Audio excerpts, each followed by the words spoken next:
Hello everyone. So previously हम separately excited DC motor की characteristics जो हैं वो इन डिटेल डिस्कस कर चुके हैं। इस स्पेसिफिक लैब में हम जो है वो डिस्कस करेंगे कि आर्मेचर रेजिस्टेंस को कंट्रोल करते हुए आप जो है वो डीसी मोटर की स्पीड को किस तरह से कंट्रोल कर सकते हैं। उसके लिए जो हम स्पेसिफिकली इस लैब में हम यूज़ करने जा रहे हैं वो हम एक वर्चुअल इन्वायरमेंट यूज़ करेंगे। और वो वर्चुअल एनवायरनमेंट बेसिकली हमें प्रोवाइड करता है वर्चुअल लैब्स, जो कि एक फ्री प्लेटफॉर्म है, जो कि आपको वर्चुअली आपको एक्सेस देता है कि आप अपनी जो है लैब परफॉर्म कर सकें और इसको विजुलाइज कर सकें कि आप जब हार्डवेयर पे लैब परफॉर्म करेंगे तो आपके पास रिजल्ट्स किस तरह से आएंगे और उन्हीं रिजल्ट्स को जो है वो वर्चुअली आप यहाँ पे देख सकेंगे।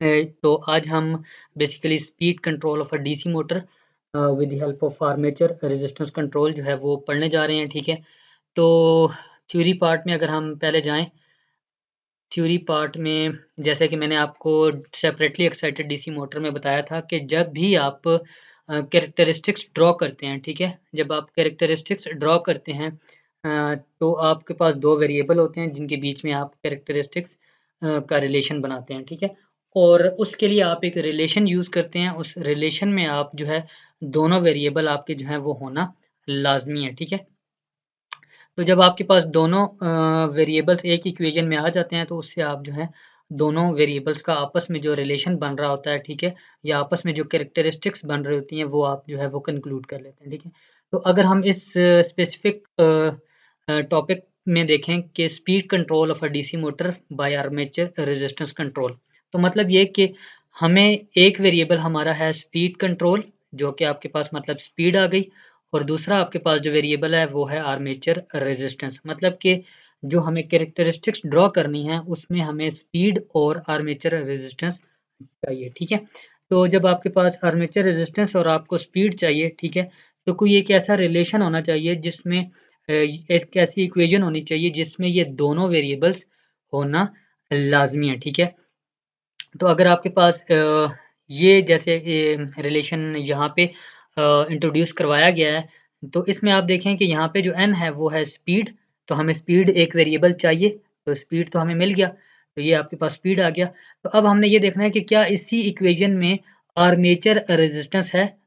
ओके, हाँ है, आर्मेचर रेजिस्टेंस भी इस इक्वेशन में है, तो मतलब कि हमें एक ही इक्वेशन में आर्मेचर रेजिस्टेंस भी मिल गई है और हमें स्पीड भी मिल गई है। तो हम इनके बीच में जो कैरेक्टरिस्टिक्स हैं वो इजीली ड्रॉ कर सकते हैं। ठीक है, तो वो अगर हम इसको थोड़ा सा एलिब्रेट करें, इसको हम डिस्कस करें इस इक्वेशन को, तो हमें पता लगेगा कि इसके बीच बीच में क्या रिलेशन है स्पीड का और आर्मेचर रेजिस्टेंस का।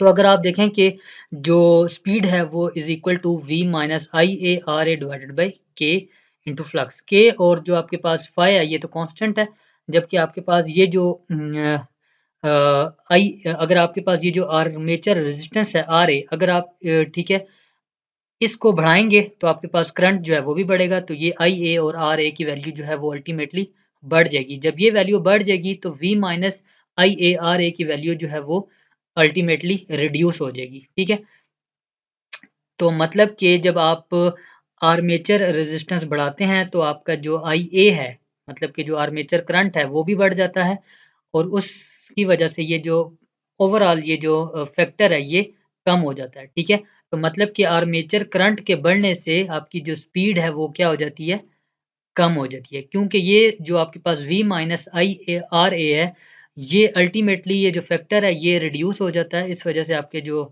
स्पीड है वो भी क्या होती है, रिड्यूस हो जाती है। लेकिन जब आपके पास आर्मेचर रेजिस्टेंस ज़्यादा होगी तो तब ये फैक्टर जो है इसकी वैल्यू क्या होगी, कम होगी, तो उस वक्त स्पीड कम होगी।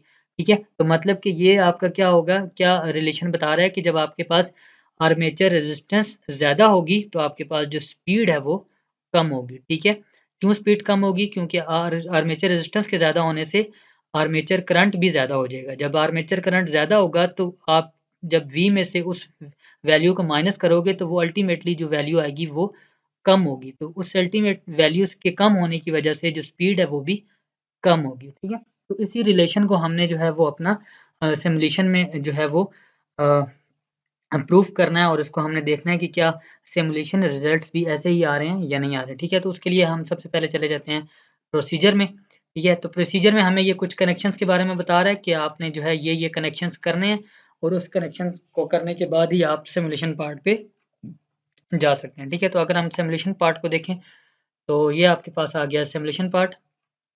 हम यहाँ पे सिमुलेशन पेज पे चले जाते हैं, ठीक है। तो ये आपके पास सिमुलेशन बेंच आ गया, ठीक है। यहाँ पे आप अपनी सिमुलेशन करेंगे, लेकिन उस सिमुलेशन को करने से पहले आपने इस जितनी भी आपके पास कनेक्शंस इसने बताए हुए हैं, ये आपने कनेक्शंस लाजमी बना लेने हैं। अगर ये आपके कनेक्शंस नहीं बने होंगे तो आपके जो रिजल्ट्स हैं वो नहीं आएंगे। रिजल्ट्स तो आएंगे या नहीं आएंगे, आप जो है वो अपना एक्सपेरिमेंट प्रोसीड ही नहीं कर सकेंगे, ठीक है। तो सबसे पहले इन कनेक्शंस को बना लेते हैं हम, ठीक है।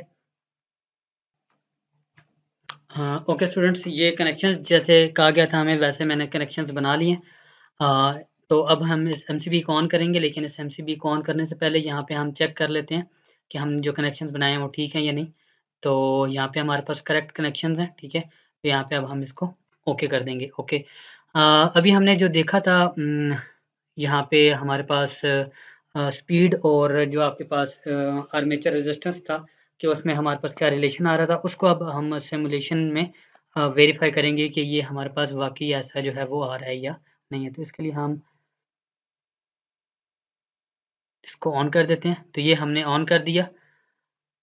तो ये देखें आपके पास एमसीबी आपका ऑन हो चुका है। एमसीबी आपका ऑन हो चुका है। तो इस वक्त आपके पास जो वोल्ट मीटर की रीडिंग है वो 220 वोल्ट है और आपके पास जो एम मीटर की रीडिंग है वो 0.8 एम्स है। और इस वक्त जो आपको स्पीड मिल रही है मोटर की वो है 1360, ठीक है। तो इसी स्पीड को जो सबसे पहले मेरे पास आ रही है और ये इसको मैं ऐड टू टेबल कर लेता हूँ। तो ये मेरे पास ऑब्जर्वेशन टेबल में आ गया, ठीक है। वोल्टेज 220 और स्पीड है जो हमारे पास आ रही है वो 1360, ठीक है, ओके। अब अगर हम आर्मेचर रेजिस्टेंस को इंक्रीज करें, इसको चेंज करें, तो ये आपके पास देखें आर्मेचर रेजिस्टेंस को चेंज करने से आपके पास जो वोल्टेज है वो क्या हो गया, वोल्टेज आपके पास कम हो गया और आपके पास जो से स्पीड थी आपकी जो है वो 1190 हो गया, ठीक है। तो हम इसको भी ऐड टू टेबल कर लेते हैं, ठीक है। तो ये देखें आपके पास जो वोल्टेज थी ये कम हो गई और आपके पास जो स्पीड है वो भी आपके पास कम हो गई है, ठीक है, ओके। अब हम अगर नेक्स्ट इस आर्मेचर रेजिस्टेंस को मज़ीद इंक्रीज करें तो आपके पास जो वोल्टेज है वो 180 वोल्ट हो जाएगा और इसी तरह आपके पास जो स्पीड है वो और चेंज हो जाएगी। तो इसको भी हम ऐड टू टेबल कर लेते हैं। ये वैल्यू भी मैंने ऐड टू टेबल कर ली। देन हम इसकी आर्मेचर रेजिस्टेंस और इंक्रीज करेंगे। यहाँ पे हम तो ये जो आपके पास वोल्टेज था ये आपके पास और कम हो गया और आपके पास जो स्पीड थी वो और कम हो गई, वो विच इज़ 950, ठीक है। तो इसको भी हम ऐड टू टेबल कर लेते हैं। इसी तरह हम इसको